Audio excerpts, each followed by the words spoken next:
Bago natin umpisahan ang kwentong katatakutan, ay nais ko munang batiin ang bawat isa na sana ay nasa mabubuti kayong kalagayan saan man panig kayo dito sa mundo naroroon.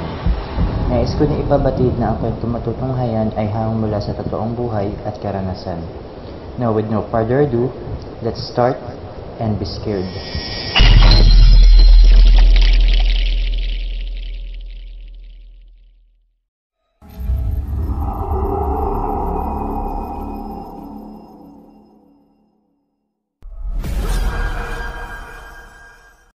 Magandang umaga, tanghali o gabi po sa lahat ng mga nakikinig dito sa Pinoy Creepy Tales channel na katulad ko, lalong-lalo na kay narrator Boss Giancarlo, na kahit abala sa kanyang trabaho ay nakakapagbigay pa din ng paraan para makapagbahagi ng mga kwentong katatakutan at kababalaghan para sa ating lahat.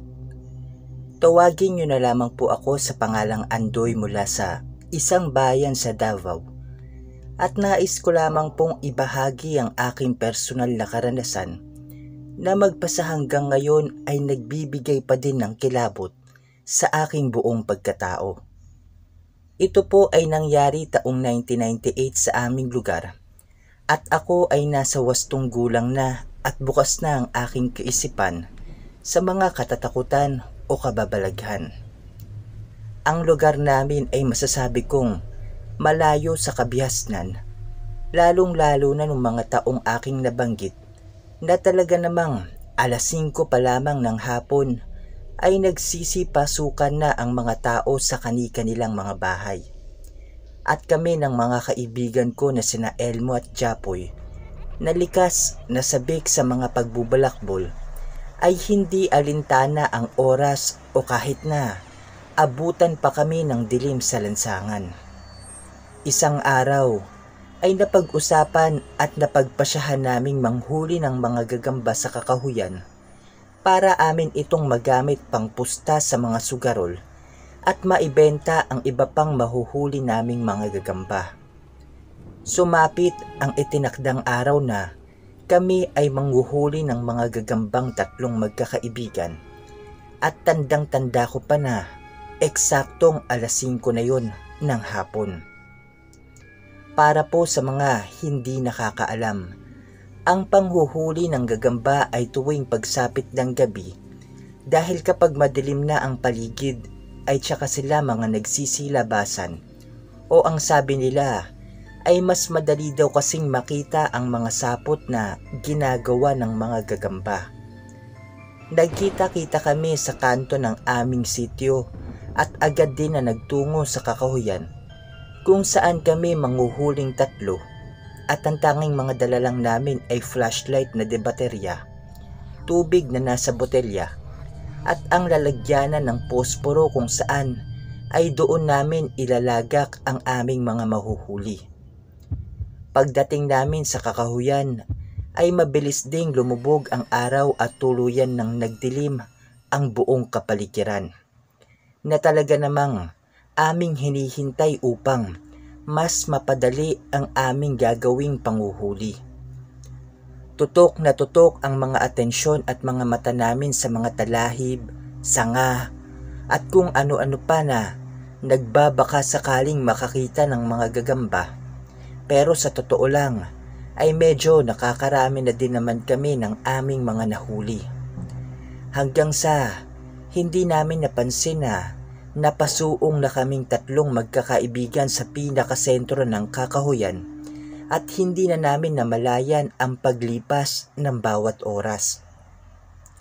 Habang abala kaming 3 sa paghahanap ng gagamba, ay napansin ko na may inaaninagan ang kaibigan kong si Japoy sa bandang unahan kung saan kami mga nakatayo at marahan nitong tinawag ang pangalan namin ni Elmo. Dahilan para mapatigil kami sa paghahanap ng mga sapot ng gagamba. Nung hindi nagsalita si Japoy, ay sinundan ko na lamang ng aking mga mata ang lugar na kanyang tinitignan. At doon ay napakunot ako ng aking noo dahil sa may nakita akong liwanag ng apoy. Apoy na tila ba nanggagaling sa isang sulo. Sa mga taga-probinsya. Alam nyo naman po siguro ang tinutukoy kong sulo. Ito yung kahoy na minsan ay may dahon ng saging sa dulo o di kaya naman ay tela at sinisindihan. Sa labis na kuryosidad ay tinahak naming tatlo ang liwanag na aming mga nakikita upang malaman kung ano ang pinagmumulan niyon o kung sino ang may dala ng sulong aming nakikita.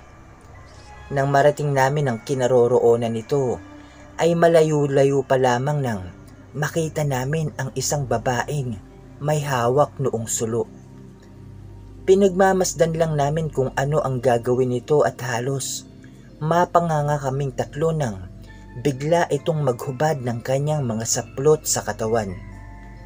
Hindi kami nakaramdam ng makamundong pagnanasa o ano paman, kundi ang naramdaman namin ay labis na takot at hilakbot nung mga sandaling yun dahil sa may pakiwari na kami kung anong klaseng nilalang ang nakikita naming magkakaibigan ng mga oras na yun.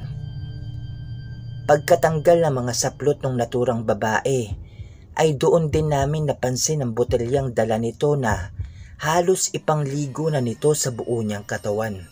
Ang agad naming ginawa ay pinatay ang flashlight na mga dala namin at nagtago sa mayayabong na mga talahib at kapwa mga nakasilip sa naturang babae. Habang patuloy nitong inilalagay ang nakalagay sa botelya na sa pakiramdam ko ay lana o langis ng mga aswang, ay umatungal din ito ng makapanindig balahibong tunog na halos lahat yata ng mga balahibo at buhok sa mga katawan naming tatlo ni Japoy at Elmo ay nagsitayuan. Dahil sa sulo na dala nito na nakalagay sa isang tabi, ay kitang-kita namin ang pagkatulis-tulis ng kanyang mga kuko, ang paglitaw ng mga itim at napakalalaking pakpak nito sa kanyang likuran, kasabay ng unti-unting paghiwalay ng kanyang itaas na parte sa ibabang parte ng kanyang katawan. Yung pagkakapunit ng mga balat nito ay nakakapandiri na kahit hindi ako yung nasa sitwasyon na yun, ay mababatid kong napakasakit nito. Magasgas nga lang ang iyong balat ng kakaunti ay sobrang sakit na eh. Ano pa kaya yung nahiwa ang buong balat ng iyong baywang, diba? Yung takot namin noon ay may kahalong pandidiri at kasabay ng unti-unting paghihiwalay ng kanyang mga katawan ay umaalingasaw din ang napakabahong amoy na kahit na nasa medyo may kalayuan kami ay abot na abot pa din ang malansa at yung nakakarimarim na amoy na yun. Nung tuluyan nang humiwalay ang itaas na katawan nito at lumipad ay dumapo muna ito sa may sanga ng isang malaking puno na tila ba nagpahinga saglit. Kasama ng liwanag ng buwan ay kitang-kita namin ang mga ngipin nito na maihahalin tulad mo sa isang mabangis na hayop. Habang nakadapo ito sa isang sanga ay pumapagaspas din ang mga pakpak nito upang magsigalawan ang mga puno, halaman at mga damo sa buong paligid na pati ang sulo na kaninang nakasindi ay namatay na din. Nagkataon lang na matataas ang mga talahib na pinagtataguan naming tatlo kaya kahit hinahangin ay hindi pa din kami nito nakikita. At pagkalipas lamang ng ilang sandali ay walang ano-ano nang napakabilis itong pumailan lang sa himpapawid na para bang napakagaan lamang nito.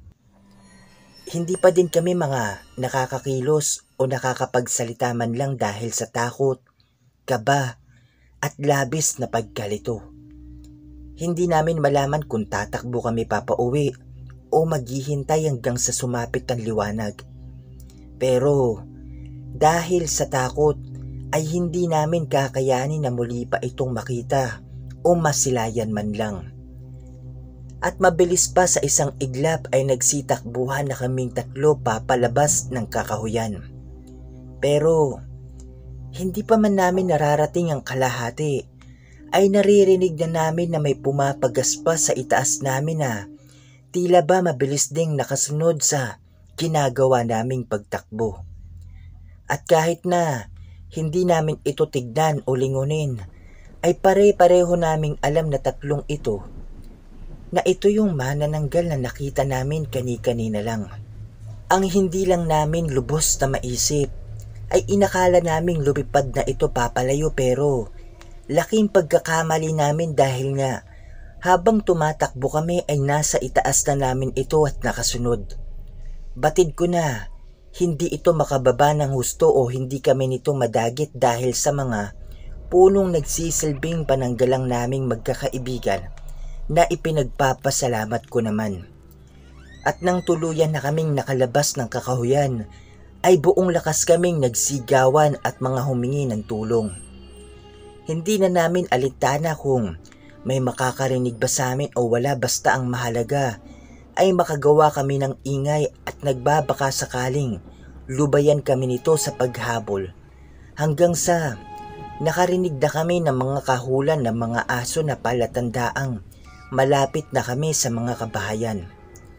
Hindi kami mga nagsitigil sa pagtakbo hanggang sa marating namin ang bukana ng aming sityo na sa kabutihang palad ay may mangilan-gilang mga kalalakihan ang nakatambay at agad kaming sinalubong ng mga ito. Pagka-uwi sa kanya-kanya naming bahay ay nakagalitan pa ako ng aking mga magulang na dahil daw sa katigasan ng aming mga ulo kaya namin naranasan ang katatakutang iyon, na kung pumipirmi na lamang daw sana kami sa aming mga bahay ay hindi namin mararanasan ang habulin ng isang mabalasik at nakakatakot na manananggal. Naniniwala naman ang aking pamilya sa aming naranasan dahil hindi naman nalingid sa kaalaman sa aming lugar ang mga ganitong tagpo. Mula noon magpasa hanggang ngayon ay hindi na ako nagpapaabot ng dilim sa kalsada, maliban na lang kung may masasakyan ako o maraming kasamang maglakad papauwi. Dahil sa ayoko nang habulin pa ng aswang, manananggal o kahit pa na aso. Hanggang dito na lamang po at maraming salamat sa inyong pakikinig.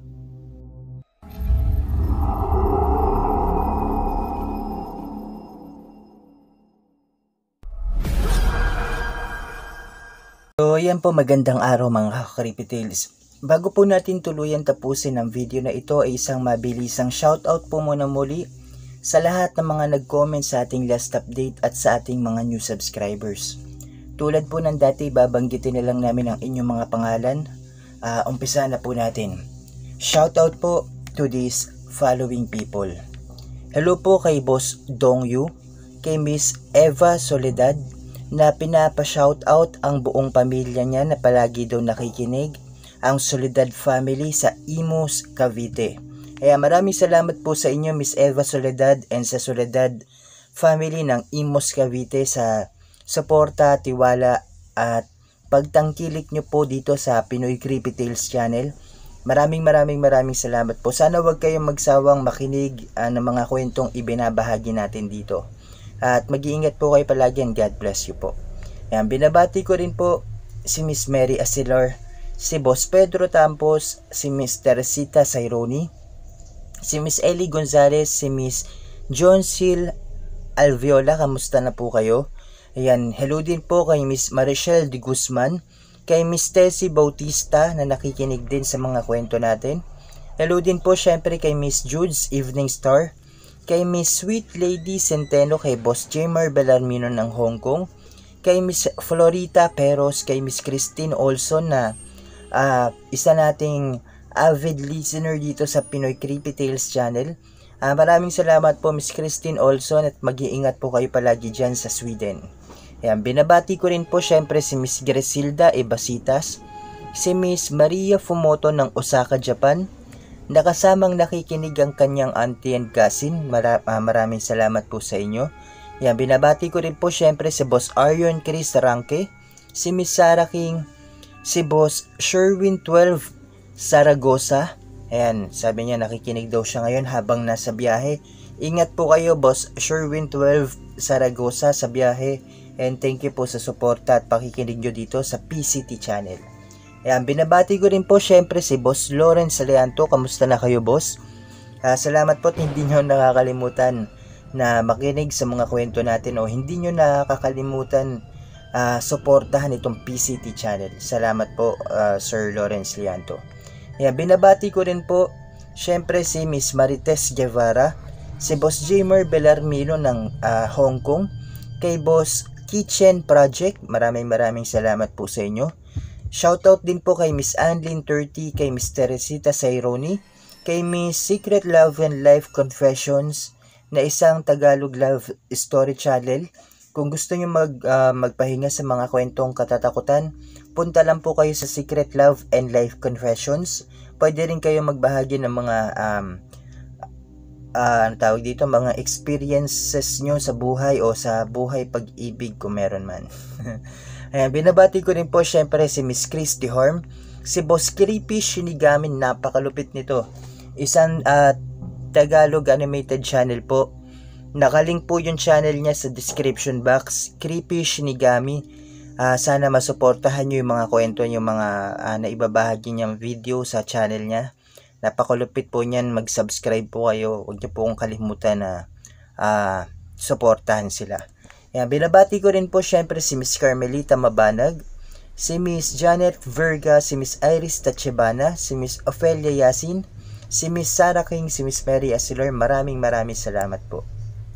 Ayan, binabati ko rin po syempre si Boss Born Loner na sumagot sa isang tanong, sa tanong ni Miss Jude's Evening Star, kung bakit daw nakahubad o nakahubot-hubad ang mga aswang.